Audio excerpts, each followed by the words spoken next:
वेतारं कर्म भूरता ज्ञातारं विश्वतत्त्वानां वन्दे तद्गुणलब्धये वन्दे तद्गुणलब्धये। विविध प्रकार के कर्मों के आश्रमों संबंधी अपनी यहाँ चर्चा चल रही थी, जिसमें ज्ञानावर्णी दर्शनावर्णी कर्म के आश्रव के हेतु बतलाए, फिर उसके बाद वेदनीय कर्म की चर्चा की और उसके बाद मोहनीय कर्म की चर्चा भी कल अपनी यहाँ हो चुकी थी। केवली श्रुत संग धर्म देवावर्णवादो दर्शन मोहस्य और कषायोदया तीव्र परिणामश चारित्र मोहस्य, है ना। इस तरह से ये चर्चा अपन यहाँ कर चुके थे। फिर आयु कर्म की चर्चा कल हमने यहाँ प्रारंभ कर दी है। किसी को कुछ पूछना हो अब तक तो पूछ लो, यहाँ तक है कुछ पूछने की बात। 15 नंबर के सूत्र से आगे बढ़ेंगे अब अपन। आयु कर्म वाला प्रकरण तो कम से कम पूरा करने का संकल्प है अपना, भी हो ही जाएगा, इतना सा तो हो ही जाना चाहिए। देखिए, बहुआरंभ परिग्रहत्वम नारकस्य आयुष्यः, बहुआरंभ परिग्रहत्वम नारकस्य आयुष्यः, नारकस्य आयुष्यः, बहुआरंभ परिग्रहत्वम नारकस्य आयुष्यः, बहुआरंभ परिग्रहत्वम नारकस्य आयुष्यः। याद हो गया? बहुत आरंभ और बहुत परिग्रह, बहु शब्द का प्रयोग आरंभ के साथ में भी और परिग्रह के साथ में भी। और नारकस्य, नारकियों की, नरक की आयुष्य है, आयु है, आयु का आश्रव है। पेज नंबर 256 पर नीचे देखिए, बहुत आरंभ और बहुत परिग्रह पने का भाव, ये जोड़ दिया इसमें, नारक आयु का आश्रव है। प्राणियों को दुख पहुंचाने वाली प्रवृत्ति करना आरंभ है। यह वस्तु मेरी है, इस प्रकार का संकल्प रखना ये परिग्रह है। आगे आएगी परिग्रह की चर्चा। मूर्छा परिग्रह, ऐसी परिभाषा बतलाई है। मूर्छा को परिग्रह कहा है। और फिर मूर्छा किसका नाम है? तो आचार्य अमृतचंद्र स्वामी ने जवाब दिया, मूर्छा तो ममत्व परिणाम है, ममत्व परिणाम को मूर्छा कहते हैं। प्राणियों को दुख पहुंचाने वाली प्रवृत्ति वो आरंभ, और यह वस्तु मेरी है इस प्रकार का संकल्प रखना वो परिग्रह है। जिसके बहुत आरंभ और बहुत परिग्रह हो वह बहुत आरंभ और बहुत परिग्रह वाला कहलाता है। और उसका भाव बहुआरंभ परिग्रहत्व है। बहुत आरंभ और परिग्रहत्व, ये जो त्व जोड़ा है ना यहाँ, इससे उसके भाव को ग्रहण किया है। ऐसा लग सकता है ना अपने को कि बहुत आरंभ और बहुत परिग्रह, बहुत आरंभ और बहुत परिग्रह पना, परिग्रहत्वम, परिग्रहत्व, परिग्रह पना, आरंभ पना, इसमें भाव जुड़ गया उसके साथ में।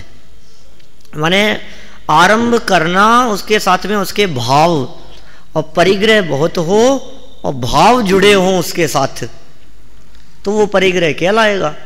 पुण्योदय से प्राप्त परिग्रह वह नरक आयु के आश्रव का कारण नहीं है।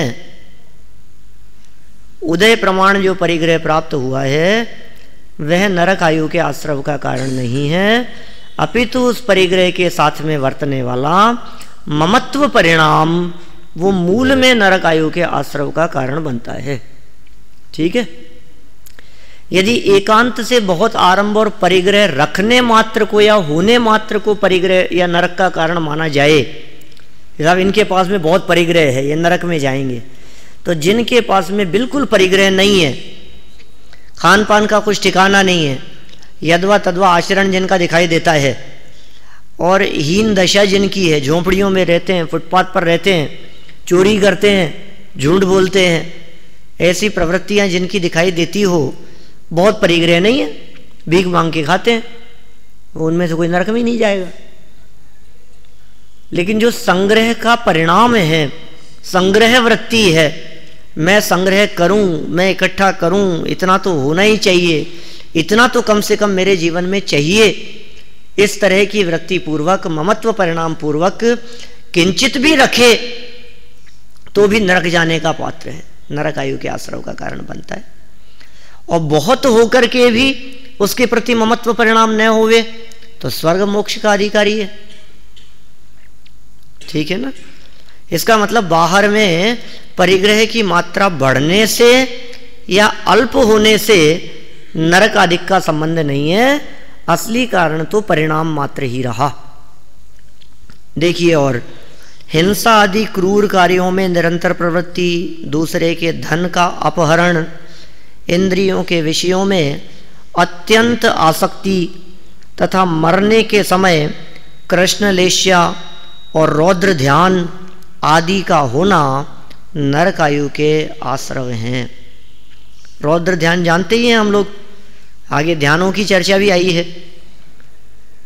ये 4 प्रकार के जो ध्यान हैं, इनमें जो चारों प्रकार के रौद्र ध्यान हैं वो नरक आयु के आश्रव के कारण कहे। आर्त ध्यान को तिर्यंच आयु के आश्रव का कारण कहा।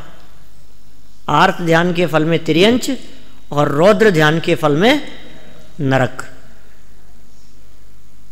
नरक आयु का आश्रव कहा, अब तिर्यंच आयु का आश्रव कहना चाहिए, इसलिए आगे का सूत्र कहते हैं माया तैर्यग योनस्य, माया तैर्यग योनस्य, माया तैर्यग योनस्य तिर्यंच योनि है। उसके आश्रव का कारण क्या है कि माया, माया तिर्यंच आयु का आश्रव है। ये प्रकरण भी अच्छा सुंदर प्रकरण है। 6वें से 10वें अध्याय तक के परीक्षा संबंधी प्रश्न या पेपर तो मैंने आज तक देखे नहीं आप लोगों के, शायद इसी साल से चालू हुआ है क्या, पता नहीं, पिछले वर्षों में कभी देखने को नहीं मिला मुझे। लेकिन आप लोग देखना, एक बहुत महत्वपूर्ण प्रश्न बनता है 5-6 नंबर का, 8 नंबर का, कि विविध प्रकार की आयु कर्मों के आश्रव के कारण बतलाइए। तो इसमें चारों प्रकार के आयु कर्मों के आश्रव संबंधी आपको मैटर देना पड़ेगा। थोड़ा डिटेल वाला प्रश्न हो गया ये। मतलब ये आश्रव वाले प्रकरण में से तो नियम से प्रश्न आएगा, ये मान लो आप। चाहे वो ज्ञानावरण दर्शनावरण कर्म के आश्रव पूछें आपसे, चाहे मोहनी कर्म के आश्रव पूछें, उसमें दोनों बातें करनी पड़ेगी। इसमें है कुछ पिछले, देखो माया का प्रश्न पूछा है इसमें, माया तेरे योनस्य, है ना। कस्य कारणम माया कषाया, बोलो, बैठो बैठो, कोई बात नहीं। कस्य कारणम माया कषाया, बहुत छोटा सा क्वेश्चन है। पता है कितने नंबर का है ये प्रश्न? 6 नंबर का है। मैंने कहा ना 6 नंबर का प्रश्न, और ये तो है ही, इसके साथ में एक और है इसी तरह का प्रश्न दिया, बहुआरंभ परिग्रहत्वेन किम भवति, बोलो। 6 नंबर का प्रश्न है। नरक भी हो गया, मायाचार भी हो गया, और देखो केन कारणेन मनुष्यस्य आयुषम भवति, सब आ गई ना ये बात। कितने प्रश्न बन गए यहाँ? 6 नंबर के प्रश्न है, 5 करने हैं, 3 मिल गए तुम्हारे को। और कदा जायते अंतराय कर्म, ऐसा अंतराय कर्म के आश्रव के कारण भी पूछे, इसी में ये सब 6 नंबर के क्वेश्चन है। देखो, पंचेव प्रश्न समाधेय, 5 प्रश्न करने हैं, 4 और 4 8 और 2 10 में से 5 करने हैं। कितना सरल पेपर आता है? क्या? हाँ, नहीं डिटेल दे दो, उसमें क्या दिक्कत है। मायाचार की चर्चा कर लो, मायाचार का वर्णन कर दो थोड़ा सा। माया को तिर्यंच आयु के आश्रव का कारण कहा है, फिर कुटिल भाव हैं, वक्रता विरूपता कुटिलता है, छल कपट के भाव हैं, थोड़ा सा विस्तार दे दो और क्या है।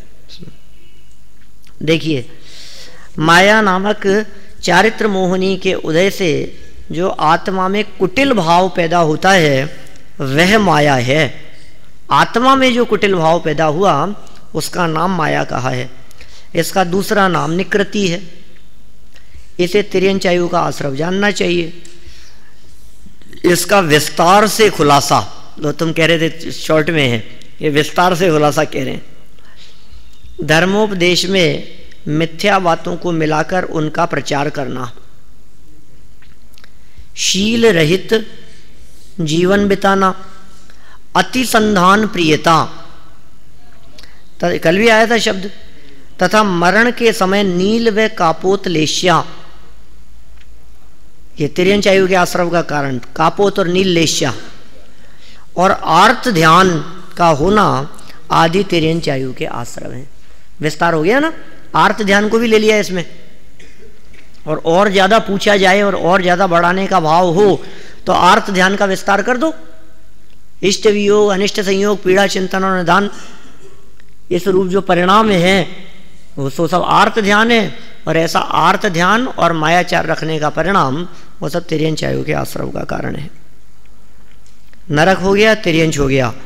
अब मनुष्यायु का आश्रव देखिए, 17 नंबर का सूत्र, अल्पारंभ परिग्रहत्वम मानुष्यस्य, अल्पारंभ परिग्रहत्वम मानुष्यस्य, अल्पारंभ परिग्रहत्वम मानुष्यस्य। याद हो जाना चाहिए, बहुत सरल है, 2-4 बार बोलो तो याद हो जाती है बात, और क्या है। अल्पारंभ परिग्रहत्वम मानुष्यस्य, अल्प आरंभ और अल्प परिग्रह मनुष्य के आश्रव के कारण है। देखिए, नरकायु का आश्रव पहले के आए हैं, उससे विपरीत भाव मनुष्य आयु का आश्रव है। संक्षेप में यह इस सूत्र का अभिप्राय है। उसका विस्तार से खुलासा, स्वभाव का विनम्र होना, आगे आएगी चर्चा। स्वभाव मार्दवम च, ये आगे वाले सूत्र में कहा है, यहाँ भी इन्होंने कह दिया टीकाकार पूज्यपाद स्वामी ने, स्वभाव का विनम्र होना, भद्र प्रकृति का होना, सरल व्यवहार करना, अल्प कषाय का होना, है ना, तथा मरण के समय संक्लेश रूप परिणति का नहीं होना आदि मनुष्यायु के आश्रव हैं। संक्लेश परिणाम नहीं है, मंद कषाय रूप परिणाम है, ठीक है, दया के परिणाम है, सदाचार के परिणाम, शील के परिणाम है, विनम्रता है, भद्रता है, ये सब मनुष्यायु के आश्रव के कारण है। देखो आगे कहते हैं, इसी बात को और आगे बढ़ाया मनुष्यायु के संदर्भ में ही, स्वभाव मार्दवम च, स्वभाव मार्दवम च, स्वभाव मार्दवम च, स्वभाव मार्दवम च, अर्थात स्वभाव की मृदुता भी मनुष्यायु के आश्रव का कारण है। माने जो भी जीव मनुष्य बनते हैं उनके मनुष्य बनने के पीछे कितने प्रकार के कारण हो गए। स्वभाव की सरलता को भी कह दिया, और अभी तो आगे चल करके कुछ सभी आयुओं के आश्रव के कारण और बतलाने वाले हैं। सर्वेशाम कह करके ऐसी बात करना वाले हैं। सर्वेशाम मतलब सभी के। देखो, मृदु का भाव मार्दव है, मृदु माने कोमलता, स्वभाव से मार्दव स्वभाव वो मार्दव है। आशय यह है कि किसी के समझाए बुझाए मृदुता अपने जीवन में उतरी हुई हो, उसमें किसी के उपदेश की आवश्यकता न पड़े, यह भी मनुष्यायु का आश्रव है। स्वभाव से यह है, किसी के समझाने बुझाने से सरल हो गया हो ऐसा नहीं कह रहे हैं, अपने आप ही सरल वृत्ति का है। शंका, इस सूत्र को अलग से क्यों गिनाया? समाधान, स्वभाव की मृदुता देवायु का भी आश्रव है। इस बात को बतलाने के लिए इस सूत्र में को अलग से बनाया है। क्या मतलब साहब, ये कहाँ से निकाल लिया है इन्होंने कि देवायु के आश्रव का भी कारण है? कि जो च लगाया है ना, उस च से ये अर्थ निकाला। स्वभाव मार्दवम च, और च का अर्थ क्या किया, इस च से मनुष्यायु भी शामिल होती है जो पिछला कहा गया है, और आगे के साथ भी संबंध जुड़ता है इस च के माध्यम से। यदि ये अकेला स्वभाव मार्दवम कहते तो उसका संबंध सिर्फ देवायु के साथ में होता, च नहीं लगाते तो, क्योंकि नरक की चर्चा हो गई, तिर्यंच की चर्चा हो गई, मनुष्य के लिए सूत्र दे दिया। अब जो आगे सूत्र कहा जाएगा वो अपने आप ही प्रसंग प्राप्त देवगति के जीवों के लिए होगा। लेकिन इन्होंने च विशेषण का प्रयोग कर दिया, इससे ये स्पष्ट होता है कि ये मनुष्य आयु के ही आश्रव के कारण है और देव के भी। ऐसा क्या ये दो ही मनुष्य आयु के आश्रव हैं कि नहीं, किंतु और भी हैं। इसी बात को बतलाने के लिए अब आगे का सूत्र कहते हैं, निशील व्रतत्वम च सर्वेषाम, निशील व्रतत्वम च सर्वेषाम, निशील व्रतत्वम च सर्वेषाम। क्या कहा, शील रहित और व्रत रहित होना, निशील शील रहित, और निव्रत व्रत रहित, निशील व्रतत्वम, ये सब आयुओं का आश्रव है। शीलवान नहीं है, ये शील का पालन नहीं है, व्रतों का पालन नहीं है, मतलब प्रतिमाधारी नहीं है, व्रतों को नहीं धारण किया हुआ है उसने, तो किसी भी आयु का आश्रव उसके हो सकता है ऐसे व्यक्ति के। सूत्र में जो च शब्द है वह अधिकार प्राप्त आश्रवों के समुच्चय करने के लिए है। इससे यह अर्थ निकलता है कि अल्प आरंभ और अल्प परिग्रह रूप भाव तथा शील और व्रत रहित होना सब आयुओं के आश्रव है। शील और व्रतों का स्वरूप आगे कहने वाले हैं। इनसे रहित जीव का जो भाव होता है उससे सब आयुओं का आश्रव होता है। यह सूत्र का भाव है। यहाँ सब आयुओं का आश्रव इष्ट है, यह दिखलाने के लिए सूत्र में सर्वेशाम पद को ग्रहण किया है। शंका, क्या शील और व्रत रहित पना देवायु का भी आश्रव है? प्रश्न किया। ऐसा समाधान, हाँ, भोग भूमिया प्राणियों के की अपेक्षा शील और व्रत रहित पना देवायु का भी आश्रव है। नियम निकल गया ये इस तरह का कि शील और व्रत नहीं होंगे तो भी देवायु, कि हाँ होता है ना। देखो, शीलादिक का पालन करे, व्रतादिक का पालन करे, संयम का पालन करे तो देवायु की प्राप्ति होवे, तो कौन से आश्चर्य की बात है। लेकिन कह रहे हैं निशील और निवृत्त, उससे भी देवायु का आश्रव, कि हाँ भोग भूमिया सर्व जीवों को नियम से देवायु का ही आश्रव होता है। भोग भूमि के सब जीव नियम से देवगति में जाते हैं। अब चौथी आयु का क्या आश्रव है यह बतलाने के लिए आगे का सूत्र कहते हैं, सराग संयम संयमा संयमा काम निर्जरा बाल तपांसी दैवस्य।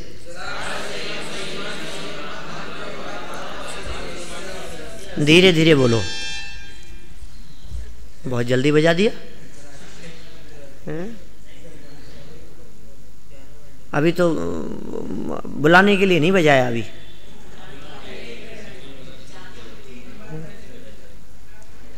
देखो, सराग संयम बोलो धीरे धीरे। हाँ, कल अन्ना जी बोले मेरे से कि तुम ऐसा फास्ट बोलते हो, मेरी पद्धति बोलने की कुछ अलग है। सुनते हैं अन्ना जी वगैरह, सभी लोग सुनते हैं। बोले केवली श्रुत संग धर्म देवा वर्ण वादो दर्शन मोह से जैसा तुम बुलवाते हो, तुम्हारी जगह मैं बोलता तो कैसे बोलता। केवली श्रुत ऐसा तोड़, मतलब उन्होंने बहुत धीरे भाषा से और धीरे धीरे बोल करके बताया। मैं भी धीरे धीरे बोलता हूँ इस सूत्र को, है ना। सराग संयम संयमा संयमा काम, सराग संयम संयमा संयमा काम निर्जरा बाल तपांसी देवस्य। सराग संयम संयमा संयमा काम निर्जरा, संयमा संयमा काम निर्जरा बाल तपांसी देवस्य। ये देवायु के आश्रव के कारण बतलाए। क्या क्या है? सराग संयम पहला, नीचे देखो 20 नंबर सूत्र। अर्थ देखो इसका, सराग संयम और संयमा संयम और अकाम निर्जरा और बाल तप, ये देवायु के आश्रव हैं। सराग संयम और संयमा संयम का व्याख्यान पहले कर आए हैं। सराग संयम क्या चीज है? राग सहित संयम है। और संयमा संयम, संयम और असंयम दोनों, ये पहले कर लिए इनकी चर्चा। चारक में रोक रखने पर या रस्सी आदि के बांध रखने पर जो भूख प्यास सहनी पड़ती है, ब्रह्मचर्य पालना पड़ता है, भूमि पर सोना पड़ता है, मलमूत्र को रोकना पड़ता है और संताप आदि होता है, यह सब अकाम है। और इससे जो निर्जरा होती है वह अकाम निर्जरा है। कितनी तरह की बातें कह दी यहाँ। माने जितना भी मजबूरी में जो आपको बर्दाश्त करना पड़ा, जितनी भी बातें, वो सब अकाम निर्जरा है। करना तो नहीं चाहते थे लेकिन क्या करें, भागते दौड़ते आए, रात हो गई, भोजन नहीं कर पाए। अब ठीक है, अब शांत भाव से उसने, अब ठीक है, अब रात हो गई, अब नहीं खाएंगे। अब ऐसी परिस्थिति में जो आपके त्याग हो गया, सुबह से निकल गए और भोजन ही नहीं मिला और उपवास हो गया, तो ऐसा उपवास अकाम निर्जरा है। मुख्य रूप से तिर्यंचों की बात कही इसमें, कितनी तरह की बातें कह दी। जैसे चारक में रोक, सबसे पहला चारक नहीं, चारा जो है, चारा करने ग्रहण करने में रोक लगा दी, उनको जेल में डाल दिया, बंधन में रख लिया उसको, उसमें रोक लगा रखी है। अब बेचारा नहीं खा पा रहा है। अब जिसने बंदी बना रखा है, जिसने पशुओं को पाल रखा है, वो छोड़े तो ग्रहण कर पाए। इसी तरह से क्या कर, रस्सी में बांध रखा है, भूख प्यास सहनी पड़ रही है, ब्रह्मचर्य का पालन करना पड़ रहा है। भूमि पर सोना, मलमूत्र आदि को रोकना इत्यादि जो भी संताप रूप हैं, इन सब से होने वाली निर्जरा सो अकाम निर्जरा है। मिथ्यात्व के कारण मोक्ष मार्ग में उपयोगी न पड़ने वाले अनुपाय, काय क्लेश बहुल माया से व्रतों का धारण करना, वो बाल तप है। इच्छा रख करके, विकल्प रख करके, भविष्य के बारे में विचार करके, नरक नहीं चला जाऊं, ऐसे भय से, मोक्ष मार्ग के कारण, मोक्ष मार्ग की इच्छा रखते हुए लेकिन छल से, काय क्लेश जबरन सहते हुए व्रतों को धारण करना, ये बाल तप है। ये सब देवायु के आश्रव के कारण है। एक और कहा है आगे, सम्यक्त्वं च, सम्यक्त्वं च, सम्यक्त्वं च, ये च क्यों दिया है? वही देवायु के आश्रव बतलाने के लिए। देखिए, सम्यक्त्व भी देवायु का आश्रव है। अब मार्मिक अर्थ है इसका, इस सम्यक्त्व को आश्रव का हेतु कैसे कह रहे हो आप? क्या सम्यक दर्शन भी आश्रव का कारण है? क्या सम्यक दर्शन भी बंध का कारण है? क्या सम्यक दर्शन से भी बंध होता है, आश्रव होता है? कि नहीं, सम्यक्त्व के साथ रहने वाला शुभ भाव वो आश्रव का कारण है। देखो क्या कहा, किस कारण से? समाधान, अलग सूत्र बनाने से।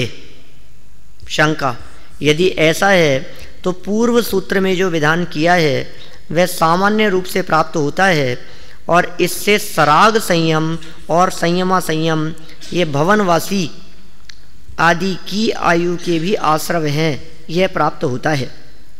समाधान, ये कोई दोष नहीं है, उनके भी हो जाता है, उसमें क्या दिक्कत है? क्योंकि सम्यक्त्व के अभाव में सराग संयम और संयमा संयम नहीं होते, इसलिए सराग संयम और संयमा संयम जहाँ है वहाँ सम्यक्त्व तो होगा ही नियम से, इसलिए उन दोनों का यही अंतर्भाव होता है। अर्थात ये भी सौधर्म आदि देवायु के आश्रव हैं, क्योंकि ये सम्यक्त्व के होने पर ही होते हैं। इसका बहुत सुंदर समाधान किया है इस तरह की शंका उठा करके दादा ने तत्वार्थमणि प्रदीप में। सम्यक्त्व जो है ये आश्रव और बंध का कारण नहीं है, ऐसी चर्चा दादा ने वहाँ उठाई है और उसका जवाब दिया कि भाई सम्यक्त्व यदि है, समझ लो वो सम्यक्त्व तो निर्जरा का ही कारण है। सम्यक्त्व तो अबंध स्वरूप ही है, वो तो मोक्ष का कारण है। जो मोक्ष मार्ग हो, जो मोक्ष का कारण हो, वो बंधन और संसार का कारण कैसे हो सकता है? तो फिर यहाँ सम्यक्त्वम च लिखा है, तो कहा सम्यक दर्शन के साथ में यदि कोई आयु बंधती है तो नियम से देवायु ही बंधती है, ऐसा कहने का अभिप्राय है। सम्यक्त्वम च कह करके कहना चाहते हैं सम्यक दृष्टि जीव कोई आयु बांधेगा, जिसको सम्यक दर्शन हो गया, मनुष्य गति में है, अब वो कौन सी आयु बांधेगा? नरक के तिर्यंच, भोगभूमि, देवी बांधेगा नियम से। सम्यक दृष्टि मनुष्यों के नियम से देव आयु का ही आश्रव होता है। इसलिए सम्यक्त्व च कह करके सम्यक्त्व को भी या सम्यक्त्व के साथ रहने वाला परिणाम वो देवायु के आश्रव का कारण है, ऐसा अर्थ निकलता है। बोलो, कोई बात नहीं समझ में आई तो निखिल? ठीक है।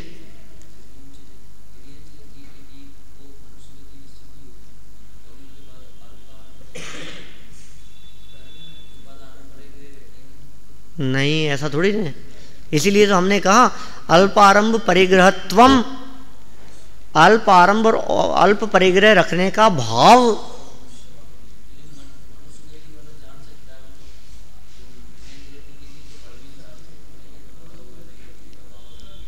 उनको पता नहीं है, लेकिन भाव तो होते हैं उनके, पता होना थोड़ी नहीं जरूरी है, वो भी सब समझते हैं। हिंसादिक के परिणाम, काम क्रोध आदि परिणाम सब होते हैं उनके। आहार भय मैथुन परिग्रह चारों संज्ञाएं सब जीवों के कई है।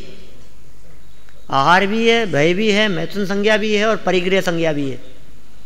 परिग्रह रहित मानना पड़ेगा, परिग्रह रहित मानने पर उनको आकिंचन्य धर्म का धनी मानना पड़ेगा। परिग्रह से रहित मानोगे तो ये समस्या आएगी। इस तरह से अपन ने आयु कर्म वाला प्रकरण पूर्ण कर लिया। और बोलो, इनमें यदि कुछ, इतने सूत्रों में यदि कुछ पूछना हो तो फिर नाम कर्म की चर्चा है आगे। हाँ,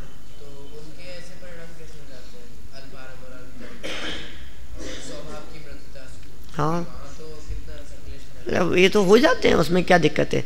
जिस समय ऐसे परिणाम हुए उस समय आयु कर्म का बंधन होगा। बाहुल्यता भले और परिणामों की हो, ये तो आयु बंधन के समय में होने वाले परिणामों की चर्चा चल रही है, जीवन पर्यंत की बात नहीं है। जिस समय आयु कर्म के बंधन का काल हो उस समय परिणाम कैसे थे?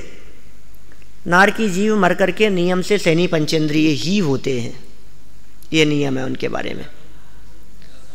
वे सैनी पंचेंद्रिय तिर्यंच होंगे या फिर मनुष्य होंगे, इसके अलावा और कोई अवस्था नारकियों की नहीं होती।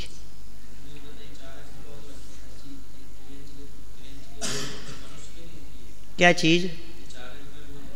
अकाम निर्जरा अधिक होते हैं ना अपने भी, तो तिर्यंचियों की बात क्यों, अपनी भी लगाओ ना। जहाँ जबरन भूख सहनी पड़ गई, अब क्या करें, मजबूरी में अटक गए, भोजन नहीं करने को मिला, अब शांत भाव से आपने सहा, अकाम निर्जरा है। हो जाती है ऐसी परिस्थितियां, अनेक बार बनेगी। भोजन के संदर्भ में भी हो सकती है, व्रतादिक के संदर्भ में भी हो सकती है, जबरन खींचतान करके पालन करने के संदर्भ में हो सकती है। वो सब अकाम निर्जरा के कारण है। काम माने होता है इच्छा और अकाम माने होता है बिना इच्छा। तो ऐसा अर्थ किया जाता है इसका, कई तरह से अर्थ किया जाता है अकाम निर्जरा का।